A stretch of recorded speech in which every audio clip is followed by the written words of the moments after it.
कार्यक्रमात।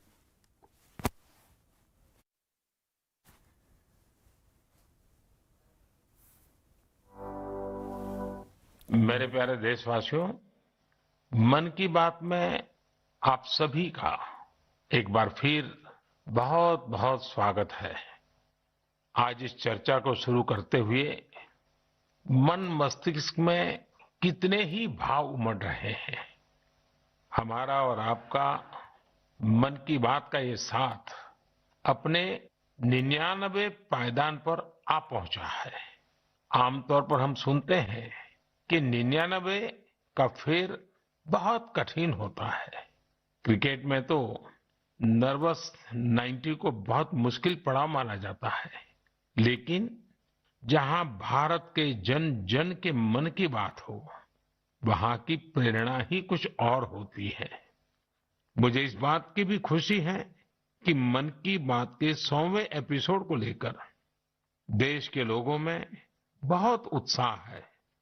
मुझे बहुत सारे संदेश मिल रहे हैं, फोन आ रहे हैं।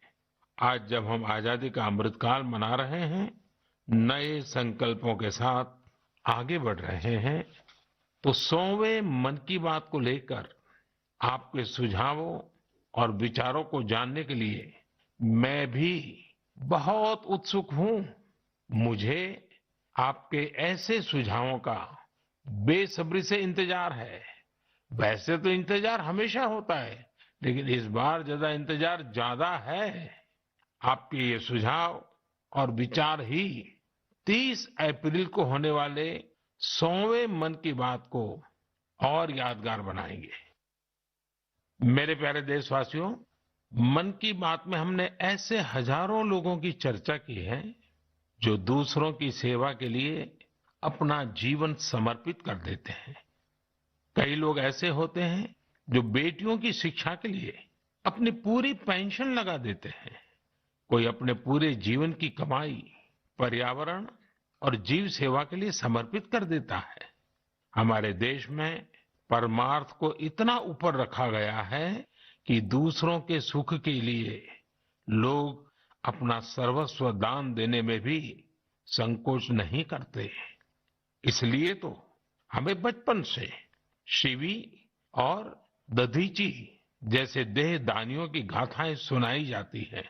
साथियों, आधुनिक मेडिकल साइंस के इस दौर में ऑर्गन डोनेशन किसी को जीवन देने का एक बहुत बड़ा माध्यम बन चुका है।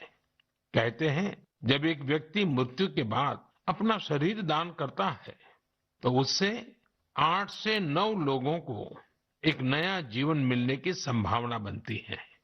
संतोष की बात है कि आज देश में ऑर्गन डोनेशन के प्रति जागरूकता भी बढ़ रही है। साल 2013 में हमारे देश में ऑर्गन डोनेशन के 5000 से भी कम केसेस थे, लेकिन 2022 में ये संख्या बढ़कर 15,000 से ज्यादा हो गई है। ऑर्गन डोनेशन करने वाले व्यक्तियों ने, उनके परिवार ने वाकई बहुत पुण्य का काम किया है।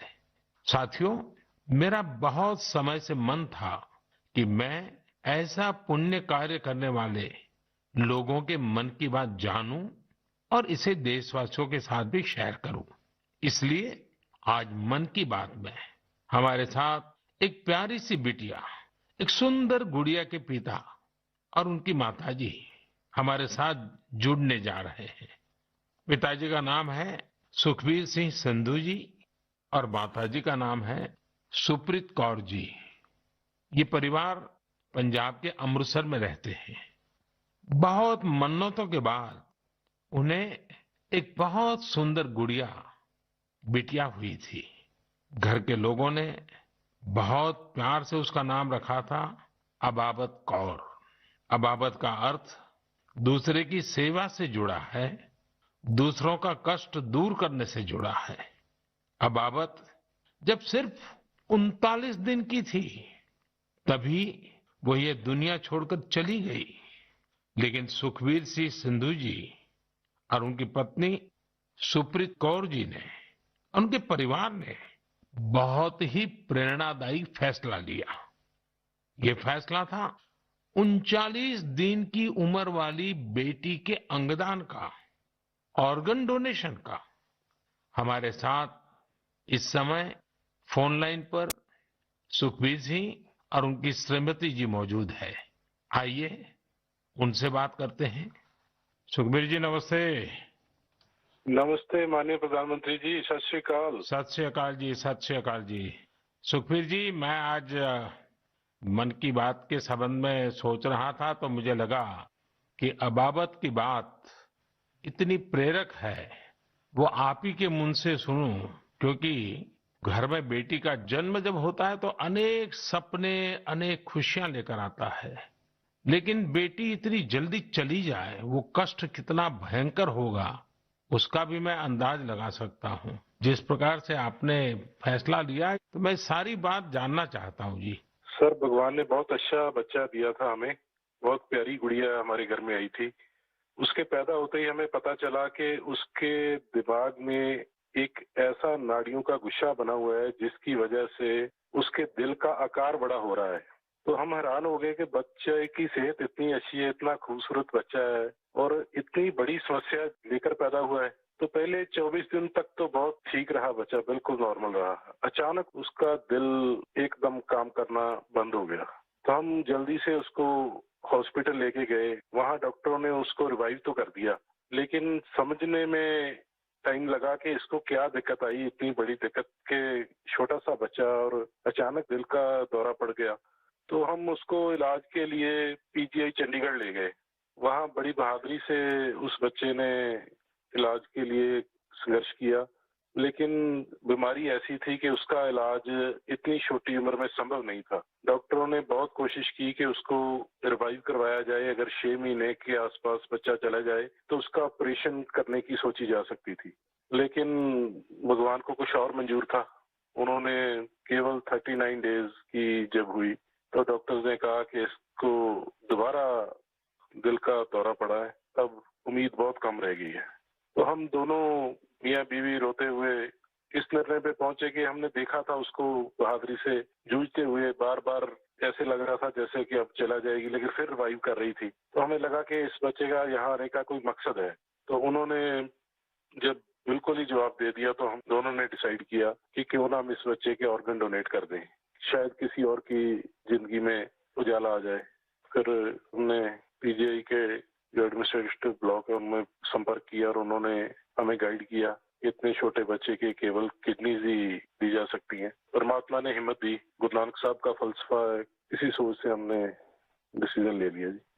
नहीं, गुरुओं ने जो शिक्षा दी है उसको आपने जी करके दिखाया जी। सुरप्रीत जी हैं क्या, उनसे बात हो सकती है? जी सर। हेलो। सुरप्रीत जी, मैं आपको प्रणाम करता हूँ। नमस्कार सर, नमस्कार सर। ये हमारे लिए बड़ी गर्व की बात है कि आप हमसे बात कर रहे हैं।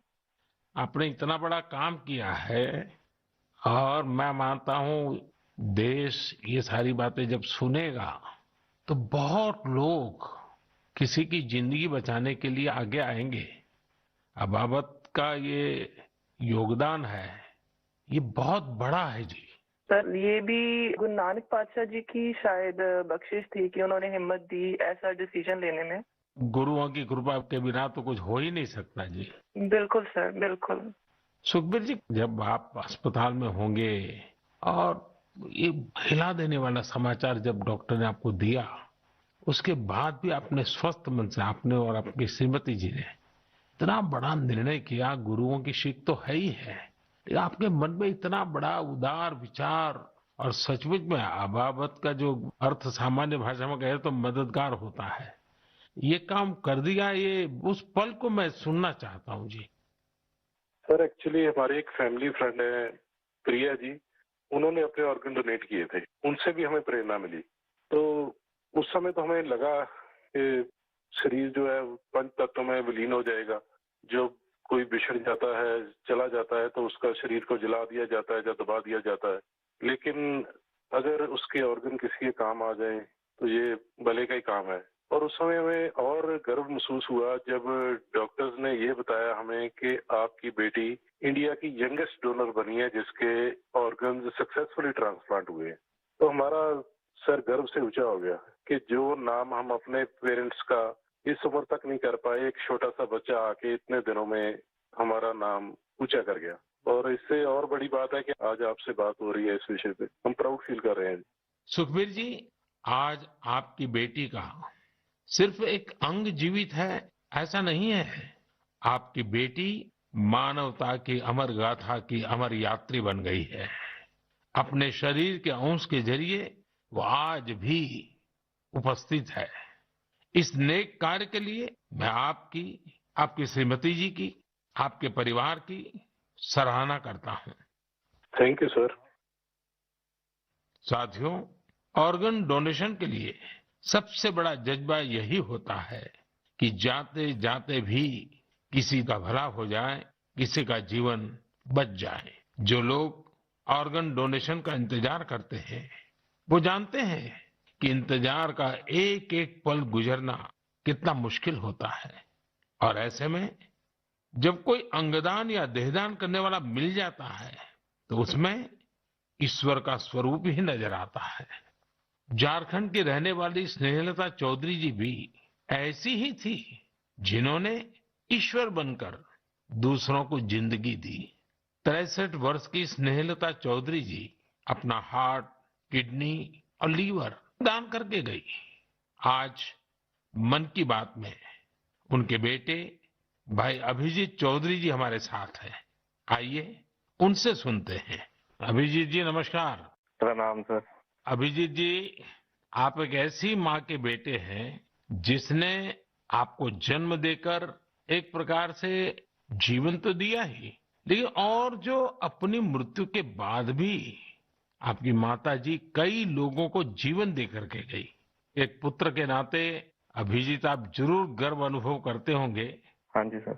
आप अपनी माताजी के बारे में जरा बताइए, किन परिस्थितियों में ऑर्गन डोनेशन का फैसला लिया गया? मेरी माता जी सरायकेला बोल के एक छोटा सा गांव है झारखंड में, वहाँ पे मेरे मम्मी पापा दोनों रहते हैं। ये पिछले 25 साल से लगातार मॉर्निंग वॉक करती थी और अपने हैबिट के अनुसार सुबह 4 बजे अपने मॉर्निंग वॉक के लिए निकली थी। उस समय एक मोटरसाइकिल वाले ने इनको पीछे से धक्का मारा और वो उसी समय गिर गई, जिससे उनको सर पे बहुत ज्यादा चोट लगा। तुरंत हम लोगों ने उनको सदर अस्पताल सरायकेला ले गए, जहाँ डॉक्टर साहब ने उनकी मरहम पट्टी की और तुरंत हम लोगों ने उनको टाटा मेन हॉस्पिटल लेके चले गए। वहाँ उनकी सर्जरी हुई। 48 घंटे के ऑब्जर्वेशन के बाद डॉक्टर साहब ने बोला कि वहाँ पे चांसेस बहुत कम है। फिर हमने उनको एयरलिफ्ट करके एम्स दिल्ली लेके आए हम लोग। यहाँ पे उनकी ट्रीटमेंट हुई तकरीबन 7-8 दिन। उसके बाद पोजीशन ठीक था। एक दिन उनका ब्लड प्रेशर काफी गिर गया। उसके बाद पता चला उनकी ब्रेन डेथ हो गई है। तब फिर डॉक्टर साहब हमें प्रोटोकॉल के हिसाब ब्रीफ कर रहे थे ऑर्गन डोनेशन के बारे में। हम अपने पिताजी को शायद ये नहीं बता पाते कि ऑर्गन डोनेशन टाइप का भी कोई चीज होता है, क्योंकि हमें लगा वो उस बात को अब्सॉर्ब नहीं कर पाएंगे। तो उनके दिमाग से हम ये निकालना चाहते थे कि ऐसा कुछ चल रहा है। जैसे हमने उनको बोला कि ऑर्गन डोनेशन की बातें चल रही है, तब उन्होंने बोला कि नहीं नहीं, ये मम्मी का बहुत मन था और हमें ये करना है।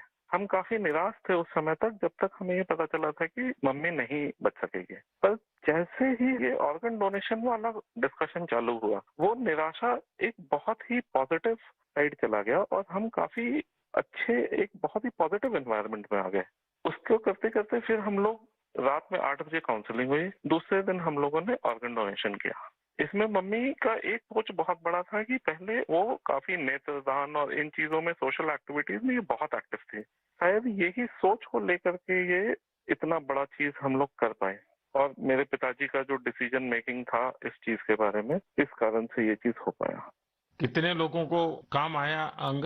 इनका हार्ट, 2 किडनी, लिवर और दोनों आंख, ये डोनेशन हुआ था। तो 4 लोगों की जान और 2 जनों को आंख मिला है। अभिजीत जी, आपके पिताजी और माताजी दोनों नमन के अधिकारी हैं। मैं उनको प्रणाम करता हूँ।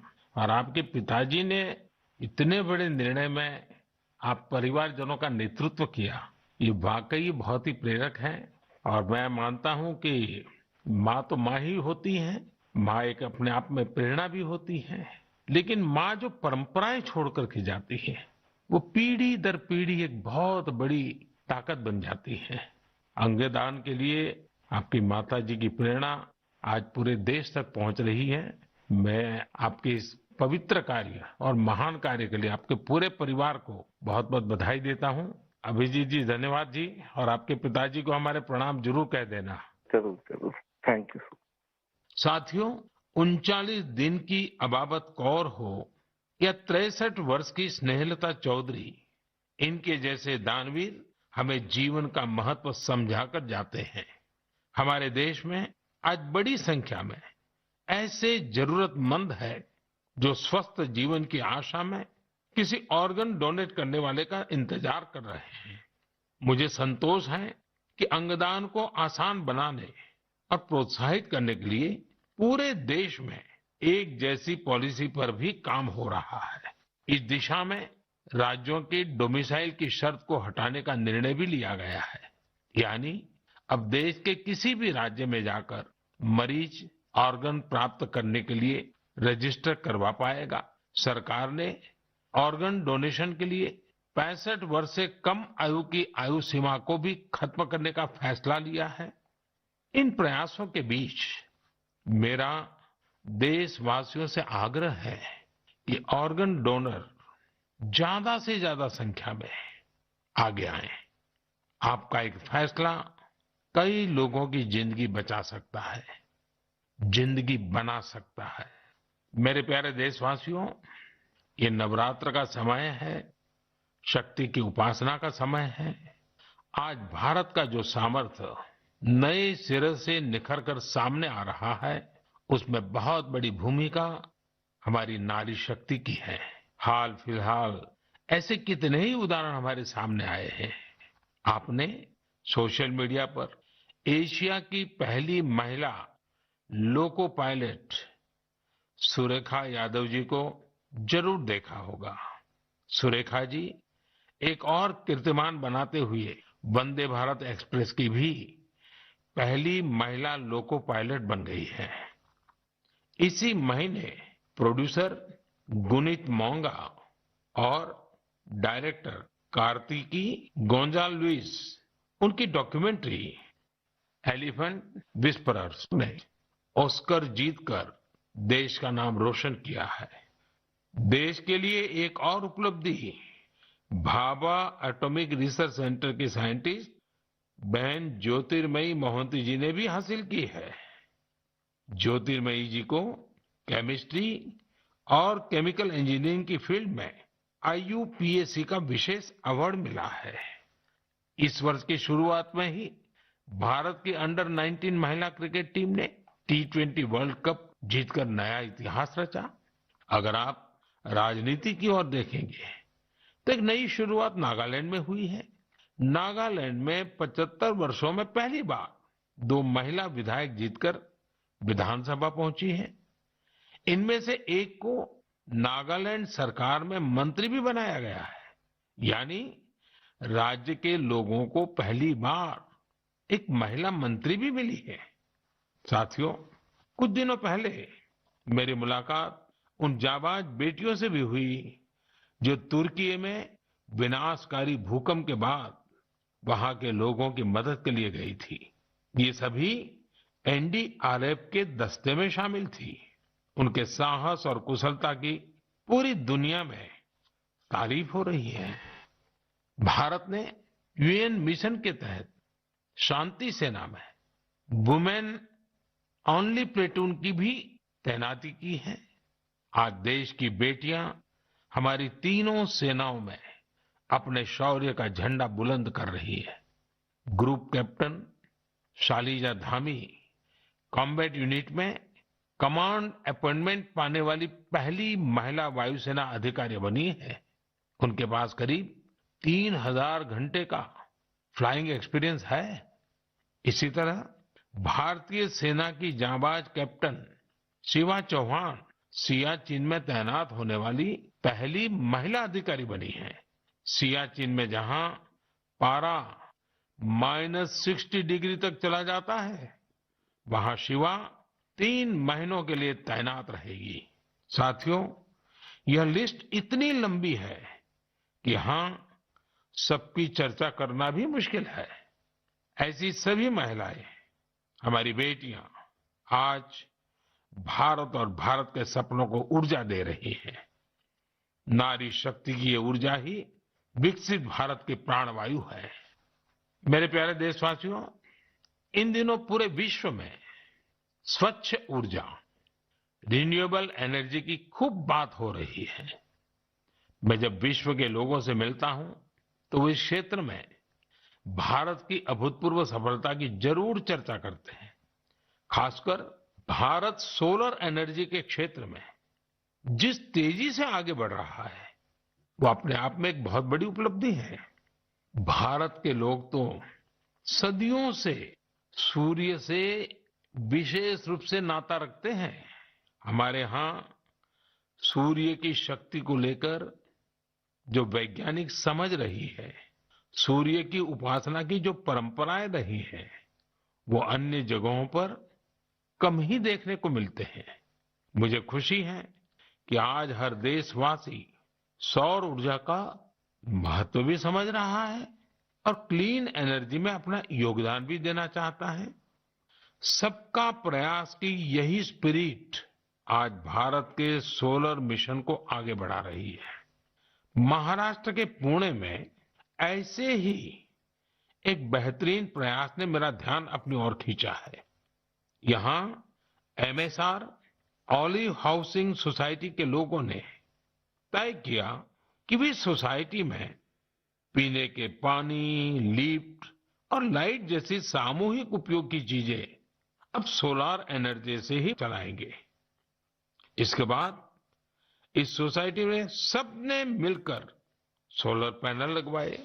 आज इन सोलर पैनल से हर साल करीब 90,000 किलोवाट आवर बिजली पैदा हो रही है। इससे हर महीने लगभग 40,000 रुपए की बचत हो रही है। इस बचत का लाभ सोसाइटी के सभी लोगों को हो रहा है। साथियों, पुणे की तरह ही दमन दीव में जो दीव है, जो एक अलग जिला है, वहां के लोगों ने भी एक अद्भुत काम करके दिखाया है। आप जानते ही होंगे कि दीव सोमनाथ के पास है। दीव भारत का पहला ऐसा जिला बना है जो दिन के समय सभी जरूरतों के लिए 100% क्लीन एनर्जी का इस्तेमाल कर रहा है। दीव की इस सफलता का मंत्र भी सबका प्रयास ही है। कभी यहां बिजली उत्पादन के लिए संसाधनों की चुनौती थी। लोगों ने इस चुनौती के समाधान के लिए सोलर एनर्जी को चुना। यहां बंजर जमीन और कई बिल्डिंग्स पर सोलर पैनल्स लगाए गए।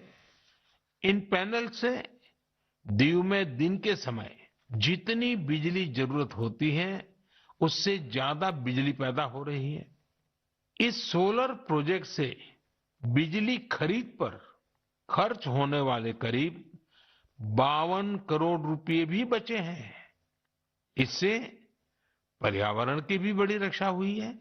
साथियों, पुणे और दीव उन्होंने जो कर दिखाया है, ऐसे प्रयास देश भर में कई और जगहों पर भी हो रहे हैं। इनसे पता चलता है कि पर्यावरण और प्रकृति को लेकर हम भारतीय कितने संवेदनशील हैं और हमारा देश किस तरह भविष्य की पीढ़ी के लिए बहुत जागृत है। मैं इस तरह के सभी प्रयासों की हृदय से सराहना करता हूं। मेरे प्यारे देशवासियों, हमारे देश में समय के साथ स्थिति परिस्थितियों के अनुसार अनेक परंपराएं विकसित होती है। यही परंपराएं हमारी संस्कृति का सामर्थ्य बढ़ाती हैं और उसे नित्य नूतन प्राण शक्ति भी देती है। कुछ महीने पहले ऐसी ही एक परंपरा शुरू हुई काशी में। काशी तमिल संगमम के दौरान काशी और तमिल क्षेत्र के बीच सदियों से चले आ रहे ऐतिहासिक और सांस्कृतिक संबंधों को सेलिब्रेट किया गया। एक भारत श्रेष्ठ भारत की भावना हमारे देश को मजबूती देती है। हम जब एक दूसरे के बारे में जानते हैं, सीखते हैं, तो एकता की ये भावना और प्रगाढ़ होती है। यूनिटी की इसी स्पिरिट के साथ अगले महीने गुजरात के विभिन्न हिस्सों में सौराष्ट्र तमिल संगमम होने जा रहा है। सौराष्ट्र तमिल संगमम 17 से 30 अप्रैल तक चलेगा। मन की बात के कुछ श्रोता जरूर सोच रहे होंगे कि गुजरात के सौराष्ट्र का तमिलनाडु से क्या संबंध है। दरअसल सदियों पहले सौराष्ट्र के अनेकों लोग तमिलनाडु के अलग अलग हिस्सों में बस गए थे। ये लोग आज भी सौराष्ट्री तमिल के नाम से जाने जाते हैं। उनके खान पान, रहन सहन, सामाजिक संस्कारों में आज भी कुछ कुछ सौराष्ट्र की झलक मिल जाती है। मुझे इस आयोजन को लेकर तमिलनाडु से बहुत से लोगों ने सराहना भरे पत्र लिखे हैं। मदुरई में रहने वाले जयचंद्रन जी ने एक बड़ी ही भावुक बात लिखी है। उन्होंने कहा है कि 1000 साल के बाद पहली बार किसी ने सौराष्ट्र तमिल के रिश्तों के बारे में सोचा है। सौराष्ट्र से तमिलनाडु आकर के बसे हुए लोगों को पूछा है। जयचंद्रन जी की बातें हजारों तमिल भाई बहनों की अभिव्यक्ति है। साथियों, मन की बात के श्रोताओं को मैं असम से जुड़ी हुई एक खबर के बारे में बताना चाहता हूं। ये भी एक भारत श्रेष्ठ भारत की भावना को मजबूत करती है। आप सभी जानते हैं कि हम वीर लासित बोरफुकन जी की 400वीं जयंती मना रहे हैं। वीर लासित बोरफुकन ने अत्याचारी मुगल सल्तनत के हाथों से गुवाहाटी को आजाद करवाया था। आज देश इस महान योद्धा के अदम्य साहस से परिचित हो रहा है। कुछ दिन पहले लासित बोरफुकन के जीवन पर आधारित निबंध लेखन का एक अभियान चलाया गया था। आपको यह जानकर आश्चर्य होगा कि इसके लिए करीब 45 लाख लोगों ने निबंध भेजे। आपको ये जानकर भी खुशी होगी कि अब यह एक गिनीज रिकॉर्ड बन चुका है। और सबसे बड़ी बात है, और जो ज्यादा प्रसन्नता की बात यह है कि वीर लासित बोरफुकन पर ये जो निबंध लिखे गए हैं, उसमें करीब करीब 23 अलग अलग भाषाओं में लिखा गया है और लोगों ने भेजा है। इनमें असमिया भाषा के अलावा हिंदी, अंग्रेजी, बांग्ला, बोडो, नेपाली, संस्कृत, संथाली जैसी भाषाओं में लोगों ने निबंध भेजे हैं।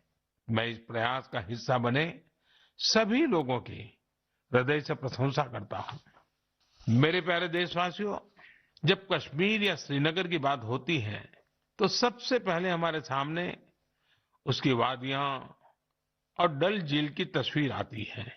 हम में से हर कोई डल झील के नजारों का लुत्फ उठाना चाहता है, लेकिन डल झील में एक और बात खास है। डल झील अपने स्वादिष्ट लोटस स्टेम्स, कमल के तनों या कमल ककड़ी के लिए भी जानी जाती है। कमल के तनों को देश में अलग अलग जगह अलग अलग नाम से जानते हैं। कश्मीर में इन्हें नादरू कहते हैं। कश्मीर के नादरू की डिमांड लगातार बढ़ रही है। इस डिमांड को देखते हुए डल झील में नादरू की खेती करने वाले किसानों ने एक एफपीओ बनाया है। इस एफपीओ में करीब 250 किसान शामिल हुए हैं। आज ये किसान अपने नादरू को विदेशों तक भेजने लगे हैं। अभी कुछ समय पहले ही इन किसानों ने 2 खेप यूएई भेजी है। ये सफलता कश्मीर का नाम तो कर ही रही है, साथ ही इससे सैकड़ों किसानों की आमदनी भी बढ़ी है। साथियों, कश्मीर के लोगों का कृषि से ही जुड़ा हुआ ऐसा ही एक और प्रयास इन दिनों अपनी कामयाबी की खुशबू फैला रहा है। आप सोच रहे होंगे कि मैं कामयाबी की खुशबू क्यों बोल रहा हूं। बात है ही खुशबू की, सुगंध की ही तो बात है। दरअसल जम्मू कश्मीर के डोडा जिले में एक कस्बा है भदरवा। यहाँ के किसान दशकों से मक्के की पारंपरिक खेती करते आ रहे थे, लेकिन कुछ किसानों ने कुछ अलग करने की सोची। उन्होंने फ्लोरिकल्चर यानी फूलों की खेती का रुख किया। आज यहाँ के करीब 2500 किसान, 2500 किसान लेवेंडर की खेती कर रहे हैं। इन्हें केंद्र सरकार के एरोमा मिशन से मदद भी मिली है। इस नई खेती ने किसानों की आमदनी में बड़ा इजाफा किया है और आज लेवेंडर के साथ साथ इनकी सफलता की खुशबू भी दूर दूर तक फैल रही है। साथियों, जब कश्मीर की बात हो, कमल की बात हो, फूल की बात हो, सुगंध की बात हो, तो कमल के फूल पर विराजमान रहने वाली मां शारदा का स्मरण आना बहुत स्वाभाविक है। कुछ दिन पूर्व ही कुपवाड़ा में मां शारदा के भव्य मंदिर का लोकार्पण हुआ है। ये मंदिर उसी मार्ग पर बना है जहां से कभी शारदा पीठ के दर्शनों के लिए जाया करते थे। स्थानीय लोगों ने इस मंदिर के निर्माण में बहुत मदद की है। मैं जम्मू कश्मीर के लोगों को इस शुभ कार्य के लिए बहुत बहुत बधाई देता हूं। मेरे प्यारे देशवासियों, इस बार मन की बात में बस इतना ही। अगली बार आपसे मन की बात के 100वें एपिसोड में मुलाकात होगी। आप सभी अपने सुझाव जरूर भेजिए। मार्च के इस महीने में हम होली से लेकर नवरात्रि तक कई पर्व और त्योहारों में व्यस्त रहे हैं। रमजान का पवित्र महीना भी शुरू हो चुका है। अगले कुछ दिनों में श्री राम नवमी का महापर्व भी आने वाला है। इसके बाद महावीर जयंती, गुड फ्राइडे और ईस्टर भी आएंगे। अप्रैल के महीने में हम भारत के 2 महान विभूतियों की जयंती भी मनाते हैं। ये 2 महापुरुष हैं महात्मा ज्योतिबा फुले और बाबा साहब आम्बेडकर। इन दोनों ही महापुरुषों ने समाज में भेदभाव मिटाने के लिए अभूतपूर्व योगदान दिया। आज आजादी के अमृतकाल में हमें ऐसी महान विभूतियों से सीखने और निरंतर प्रेरणा लेने की जरूरत है। हमें अपने कर्तव्यों को सबसे आगे रखना है। साथियों, इस समय कुछ जगहों पर कोरोना भी बढ़ रहा है, इसलिए आप सभी को एहतियात बरतनी है, स्वच्छता का भी ध्यान रखना है। अगले महीने मन की बात के 100वें एपिसोड में हम लोग फिर मिलेंगे। तब तक के लिए मुझे विदा दीजिए। धन्यवाद। नमस्कार।